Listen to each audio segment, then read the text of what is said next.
semuanya. Oke. One, two, three.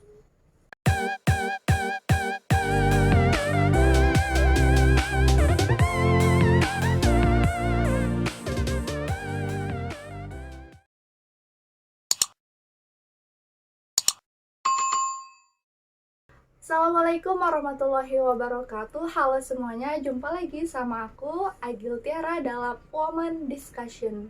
Nah, hari ini aku gak sendirian lagi karena aku udah ditemanin sama sahabat aku yang seorang wanita karir. Nah, Din, kalau boleh tahu akhir-akhir ini kamu lagi sibuk apa sih? Kesibukanku sih pastinya kerja. Tapi selain kerja juga sekarang tuh lagi menggeluti kembali dunia literasi, kayak puisi, dan sekarang aku juga lagi nyobain untuk bikin web novel gitu di salah Keren satu banget ya. aplikasi. Tema kita hari ini dari hobi menuju prestasi gitu. Dan salah satu alasan aku ajak Dinda di Women Discussion ini karena kita tuh punya hobi yang sama. Tapi uniknya tuh beda juga gitu. Sama tapi beda gimana sih? Makanya pantengin terus ya video kita. Jadi kalau menurut Wikipedia sendiri itu kan hobi itu kegiatan yang dilakukan pada waktu luang untuk merelaksasikan pikiran seseorang gitu kan. Nah, kalau menurut Dinda sendiri hobi itu apa sih?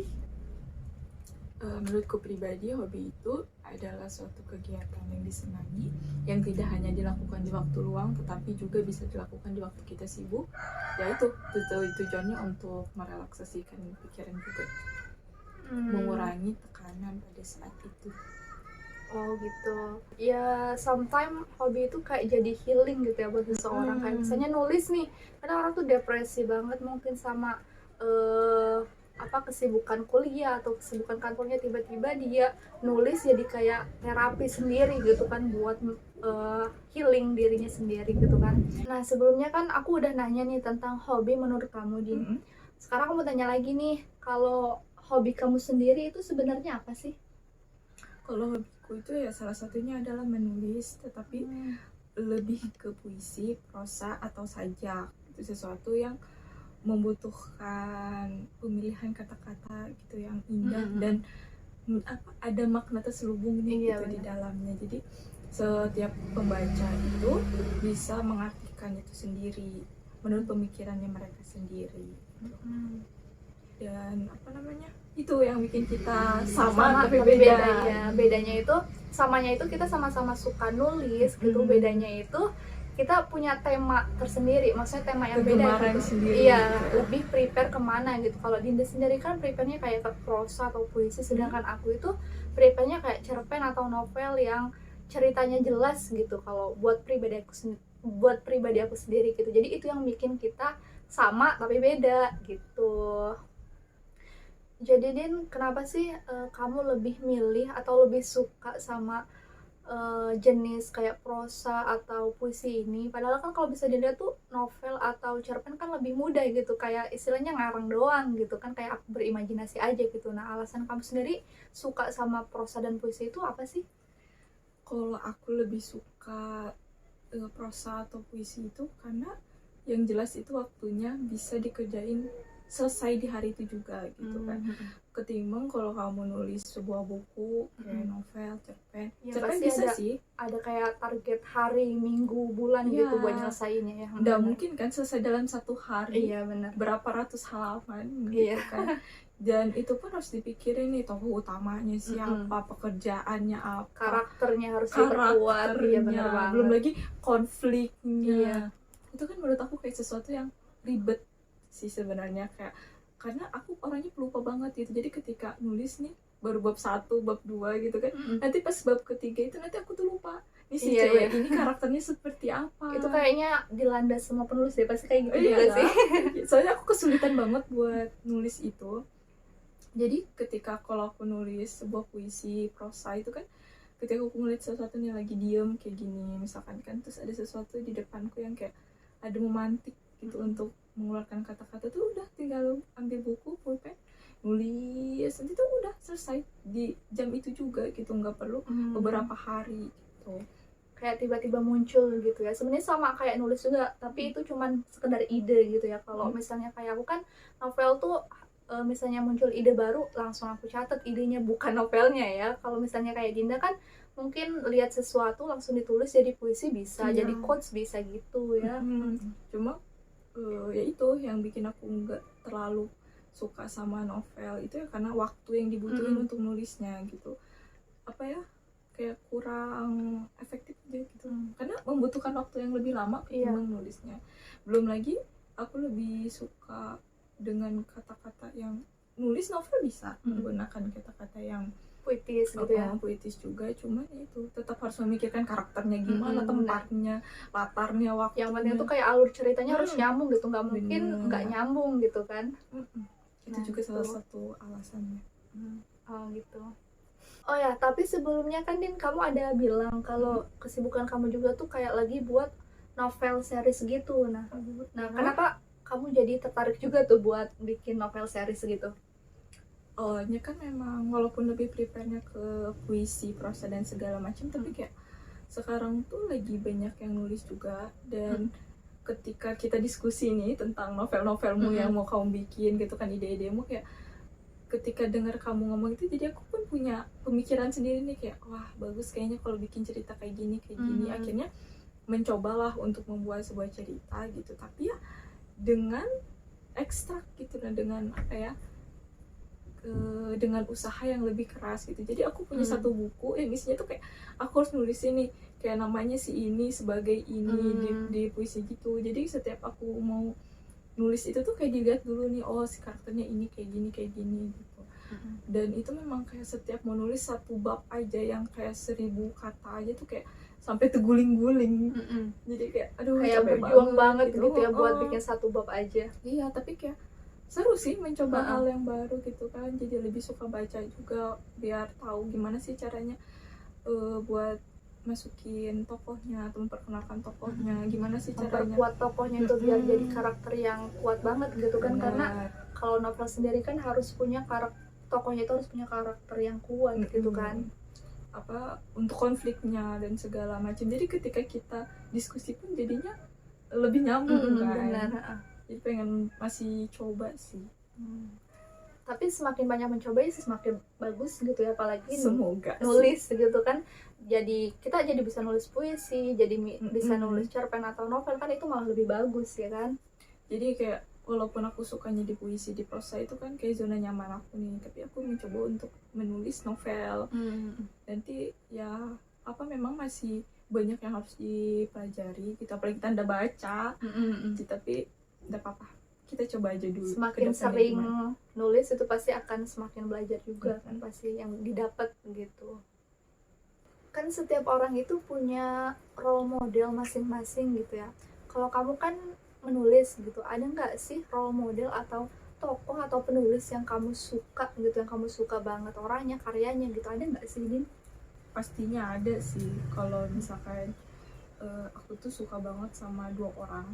Jadi yang pertama itu untuk di bidang puisi itu kan sajak dan segala macam, itu ya pastinya pemilik buku ini, Kak Zafir Khairon Akalanka.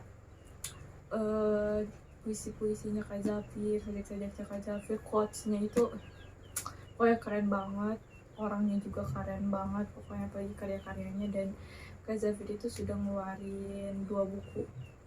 Sekarang sih yang baru aku punya 2 buku.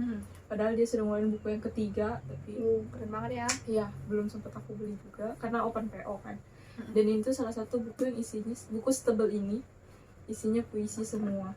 Dan apa namanya, dan semuanya ini kayak kita bisa menerjemahkannya tuh dengan sendiri gitu, pemikiran sendiri. Iya sih bener banget, aku pernah baca salah satu puisinya Kak Zafir itu, emang kayak isinya kita harus butuh otak banget gitu buat mengartikan makna puisi dia tuh, kayak banyak makna yang keren banget deh pokoknya, banyak yang terselubung pokoknya. Kayak gak bisa coba ditafsirin kita satu perkata itu, padahal di dalam satu kata itu ada lagi itu nama maksudnya. Kayak misalnya kata aku aja nggak benar-benar buat aku gitu kadang kan gitu. Terus untuk yang kedua itu untuk menulis novel. Di novel itu aku suka banget sama Rintik Seduh pastinya, Nadifa Alyasana. Dia itu seorang yang bukan hanya penulis novel, tapi dia juga podcast, dia punya channel YouTube juga, dan semuanya itu ya tentang karyanya juga. Bahkan Film. novelnya juga kan udah jadi film Iya, ya. baru Yes aja dan kan. An itu keren banget sih. Ditungguin lagi yang katanya lagi. Pokoknya ketika dia tuh nulisnya, gayanya dia itu kayak kayak sama temen gitu, jadi kayak ringan banget bacaannya, terus kayak relate banget sama kehidupan kita. Jadi dua orang itu sih yang paling aku suka kalau untuk suka sama orangnya juga, sama karyanya juga gitu. Jadi ada dua ya, ada Sana Rintik Seduh itu dan ada Kak Jafir gitu. Berhubung kamu lagi pegang bukunya Kak Jafir, ada nggak sih puisinya yang kamu suka banget gitu? Ada nggak sih? Ada sih pastinya. Jadi puisi ini tuh pertama kali aku temuin di channel YouTube-nya Kak Jafir yang lama.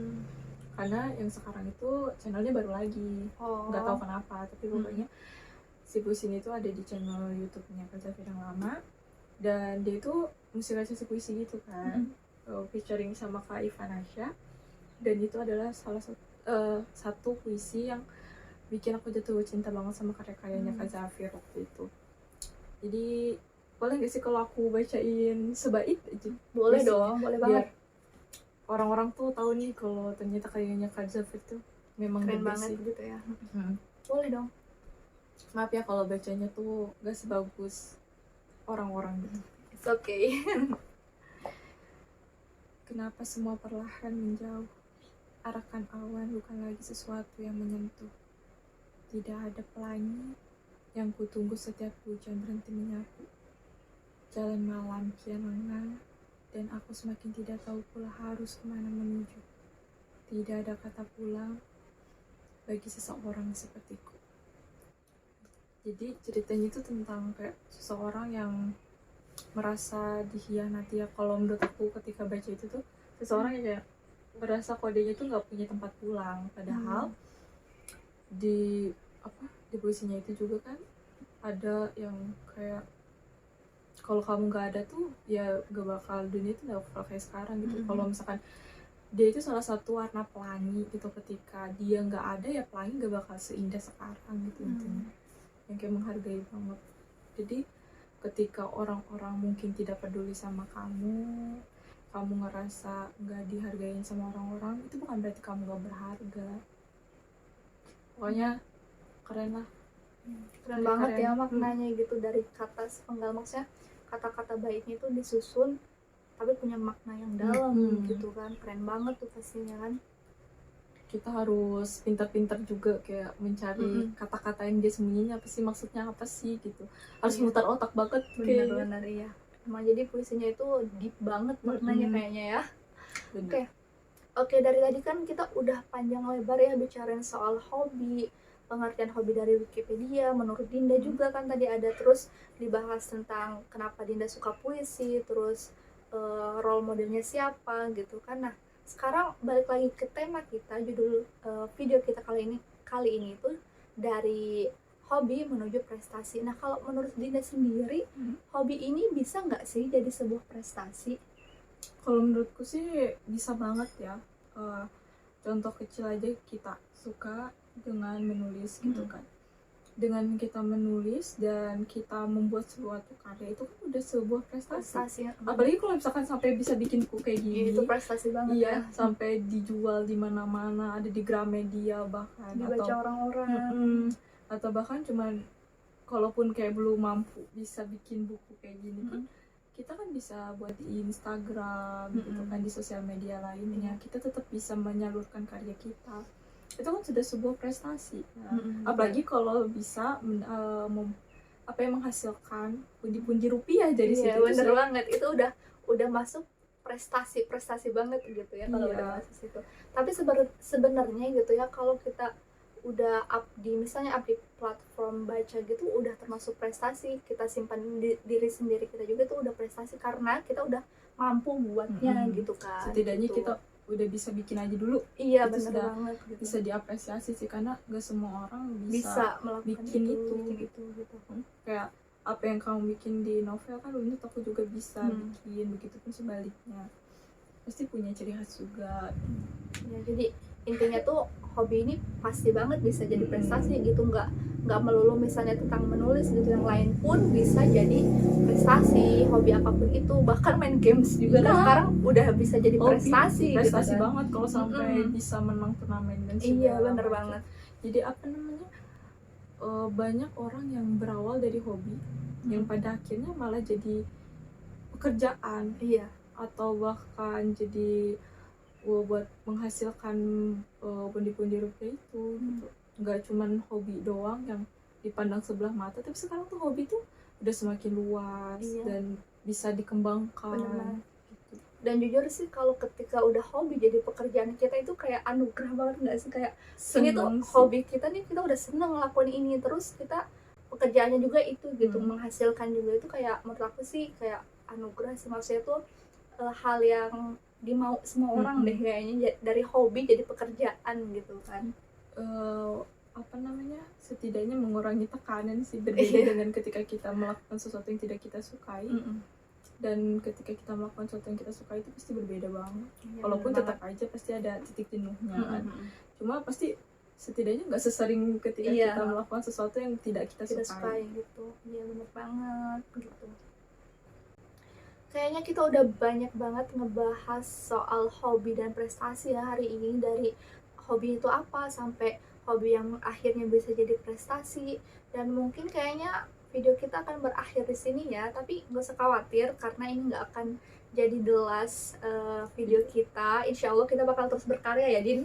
Amin. Memberikan video-video yang insya Allah bermanfaat buat para penonton semua ya. Nah, karena Dinda ini suka menulis gitu kan, dan pembahasan kita juga tadi kebanyakan soal nulis gitu, gimana kalau endnya atau akhir video ini kita minta Dinda untuk kasih quotes atau kata-kata keren yang insya Allah bakal menginspirasi, gimana? Dinda bisa nggak? Coba dulu. Oke, pasti bisa dong ya, insya Allah. Oke, bisa, mungkin bisa di-sharing atau dikasih tahu apa sih quotesnya gitu. Prestasi bukan lagi hanya sekedar sebuah mimpi. Bahkan melalui hobi, kita bisa mencapai sebuah prestasi dan bahkan selangkah lebih dekat menuju mimpi. Keren banget ya quotes kata-katanya ini. Dicatat ya teman-teman. Kami berdua undur diri. Sampai ketemu di video selanjutnya. Wassalamualaikum warahmatullahi wabarakatuh. Bye-bye.